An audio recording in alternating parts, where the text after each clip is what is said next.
Hello and what is up, YouTube? Welcome back to Antioch 150. My name is Jacob Toman, and today we are going to take a look at some data. We've promised some stats, some spreadsheets, some maps, and a little bit of a snapshot of where we are at in the moment in the summer of 2026. This is after Synod 2026, when Resonate's report went out and was unanimously accepted on the floor of Synod 2026 for us in the Christian Reformed Church of North America.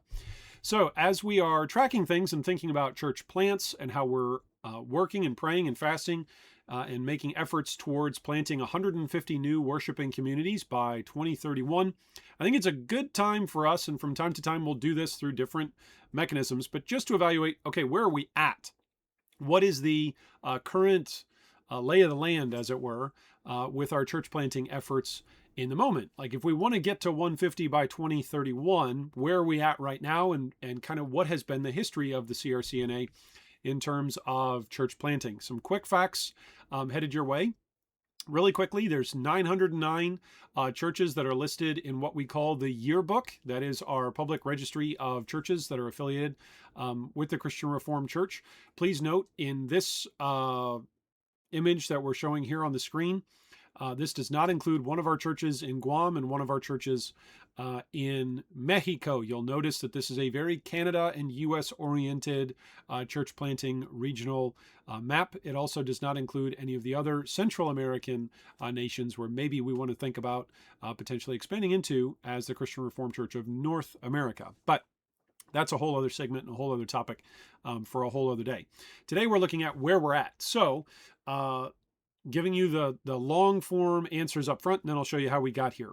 So in what's called Region 6 of Resonate, what they've done as the local home missions or the church planting branch of the denominational agencies of the Christian Reformed Church, they've split up the map and said, okay, we need to have good organization in different regions and good distribution of resources and encouragement of prayer teams, and being able to have teams and staff that are available to help with church planting efforts in different regions. So it makes sense to break up our church planting efforts into different regions. So there are 6 regions that are listed here. In red, or Region 1 is listed as Canada West. Region 2 is Canada East. Region 3 in blue is USA East. Region 4 in kind of grayish brownish is Great Lakes. Region 5 is USA Central. And Region 6, that's in orange, is USA West. Now, we have the totals up here. These are the number of churches that are currently listed as emerging churches. These are what we would call, with our denominational lingo, our inside baseball lingo, these are churches that would count as ongoing church plants in a variety of forms. There's a whole slew of different ways that churches get started. And for us in the Christian Reformed Church of North America, one of the ways that we designate churches, that we classify churches, is if they are organized. That means they're an established church. They've got a council, they've got a pastor, they've got a regular rhythm of worship. They are unto themselves a church, a recognized, established church. So we call that organized. Or they are emerging. That could mean that they're a church plant in any number of different stages. They could be training their elders and deacons and have called a pastor already. They could also be in the very, very infant stages of even the idea formation of a church plant, where we know we want to plant a church. We've got ideas moving forward, but we don't necessarily have a core group. We don't necessarily have a church planting pastor. We don't necessarily have a ton of funding yet, but we know, hey, this is moving forward.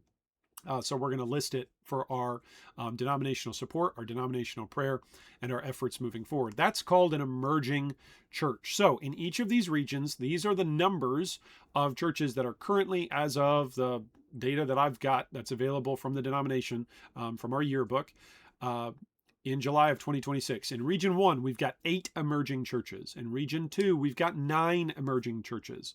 In Region 3, we've got 24 emerging churches. In Region 4, we've got 20 emerging churches. In Region 5, we've got 11. I almost said Region 11. In Region 5, we've got 11 emerging churches. And in Region 6, we've got 66 emerging churches. Okay, so where do all these come from? So I'm going to switch graphics here so that way you can see something that's hopefully not quite so pixelated. There we go. That's a little better. That's what I get for working in paint.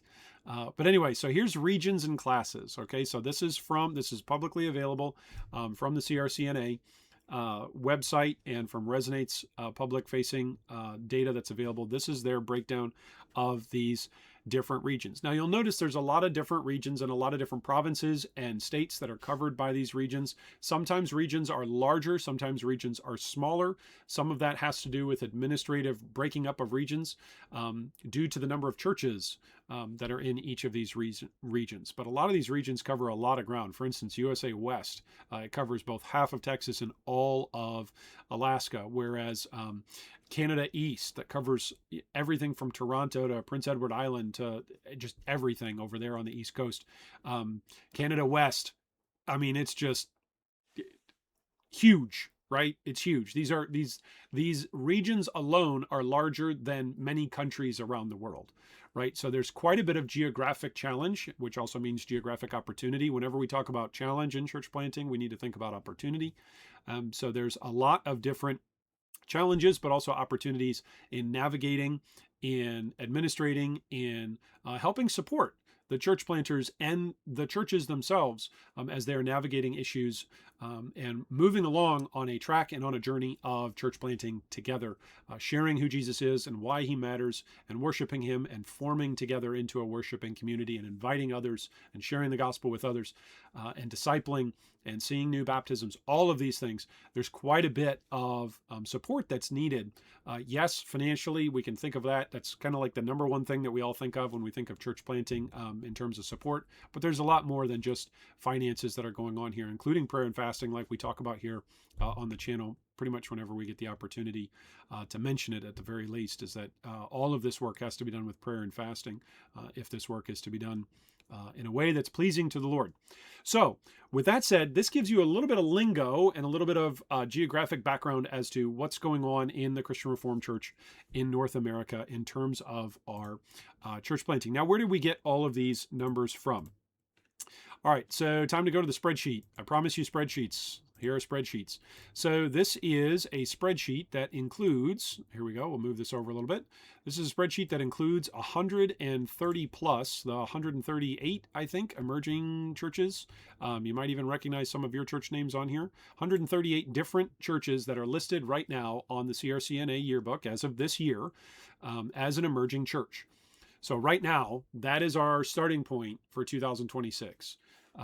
138, at least as publicly listed, right? Maybe the numbers will be different based off of yearbook reports that come in from this year. These are really technically reports that were made in 2025, because at some point when you publish the yearbook, you got to say, okay, we're not accepting any more additions or subtractions. But this is what we've got publicly available for us right now as we hit the ground running.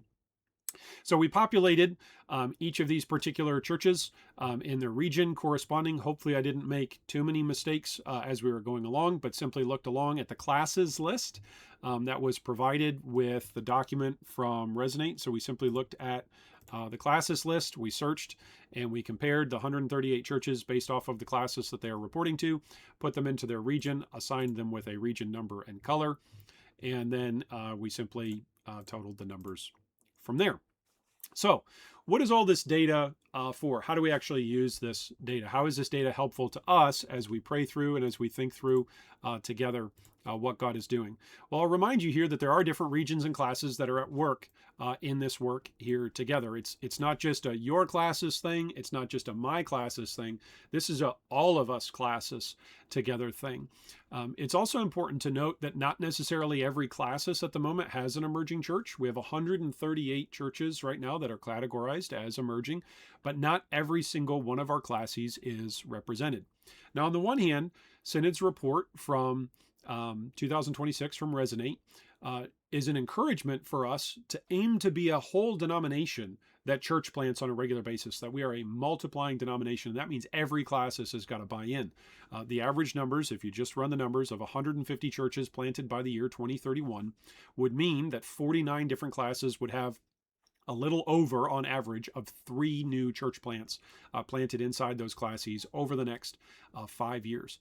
And I think that's, on the one hand, a challenge, because not every classis is currently involved in church planting, emerging church planting work, in hosting a church plant. I don't want to misrepresent anyone's classes. There are some classes that might not be involved locally in having a church plant inside their region or inside their district, but maybe they're contributing funds, maybe they're sending people, or maybe they're sending other resources. Maybe they're dedicated in prayer for church planting in another region that they're connected with, or in another classes that they're connected with. So I don't want to misrepresent everyone here or anyone here to say or to accuse as though any classes isn't pulling their weight.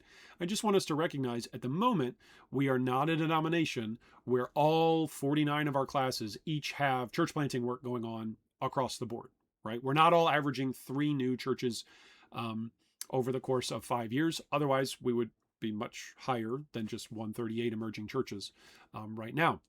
So that's something for us to recognize and realize as a challenge. Some of our classes have room to grow and opportunities to grow in the ways that we are contributing and being a part of what God is doing in planting churches. Another thing to recognize, though, is that many of these different classes are involved in tons of different emerging churches. And so that ought to be an encouragement, but also a challenge unto itself as well. That means that there are some classes maybe that are potentially reaching stages of unsustainable levels of producing or supporting or sustaining church plants. That's something for us to be aware of. It's also quite possible that some who are in these regions or these classes that have tons of church plants going on right now might be looking at some of this data and going and be tempted to think, hey, we're doing a ton over here. Why isn't anybody else joining us in that? So we need to be careful, and we need to be aware of the dangers, but also the opportunities. Some classes have figured out some ways and some pathways moving forward along this journey of church planting in ways that others of our classes, maybe we don't know. This means that one of the advantages that we have as a shared covenantal denomination is that we're all working together and that we can share the resources, the knowledge, the expertise, the people on the different challenges that we come across. It means that if one classes has figured out, hey, here's something that's a big challenge in the church planting process, watch out for this. It's a landmine. Avoid it. They can share that with another classes that's going, hey, excuse me, we're looking to get started on this. We're excited about church planting and the gospel going forward in our region as well. How do we do this? It actually allows for dialogue, for conversations, for exchange of ideas, and hopefully for us to avoid some pitfalls as we go along the way in this journey. So we ought to be encouraged. The fact that we have a diverse set of emerging churches across a wide range of multiple different regions, that shouldn't be discouraging to us. It also shouldn't be discouraging to us that these numbers are different in terms of their geographic dispersion, right? There's going to be some areas where it's just more natural for us to already be church planting. One of those more natural areas are going to be maybe where there's already a Christian Reformed presence or a Christian Reformed church presence in some established form. And therefore, that's a strong point to send out from. If you think biblically, oftentimes the early missionaries, whether it's Paul and Barnabas, whether it's others, as they leave from positions that are strongholds, whether it's Antioch itself or whether it's Jerusalem, whether it's other places, oftentimes there's a time of rest, a time of strengthening and encouragement, and then being sent out from there. And that oftentimes makes sense and is a part of church planting stories. Not all the time, but oftentimes is that a core group, a pastor, a set of prayer warriors, or a set of denominational servants will consider how they are being sent from one church to another church that maybe is going to be planted just up the road, or maybe just up the road in your region is a 3-hour flight away. But it still could be relatively close compared to other denominational churches that might also share the region. So that's an opportunity, but it's also a challenge for us to recognize that we've got a wide arrangement of gifting, of talents, of servants, and of opportunities across the board. Planting churches in Northwest Canada is probably different from planting churches in Southeast Florida. There's probably some differences there, but there's probably also a lot of things that are in common. And so maybe our brothers and sisters who are in one region can help out our brothers and sisters in another region. I hope this channel, we get to facilitate some of that through discussions, through conversations, through interviews, and also even through essentially church planting guides where we say, hey, watch out for this pitfall, or really take advantage of this opportunity, or be praying in these ways for these things. I'm hopeful that we can be a part of that ongoing story of how God is at work in the Christian Reformed Church of North America towards our journey towards 150 by 2031. Okay, so that's some of the data. I promised some spreadsheets, some maps. We'll do more stuff like this in the future. with other videos. There's more spreadsheets yet to come and more stories that come with them. One thing that I want to encourage everybody with as we close out this particular discussion today is to think about your own region and to think about your own classes. And one very, very practical thing you can do right now, whether you're a church member, whether you're a church attender, whether you're a member of a church council in the Christian Reformed Church, a deacon or an elder or a pastor, commission pastor, minister of the word, etc., whether you're a denominational staffer, or whether you're somebody who's just hearing about the Christian Reformed Church for the first time, one of the things you can do is you can look at this list and you can find out and even ask others, hey, what are the church plants in our area? Do we as a church support any church plants?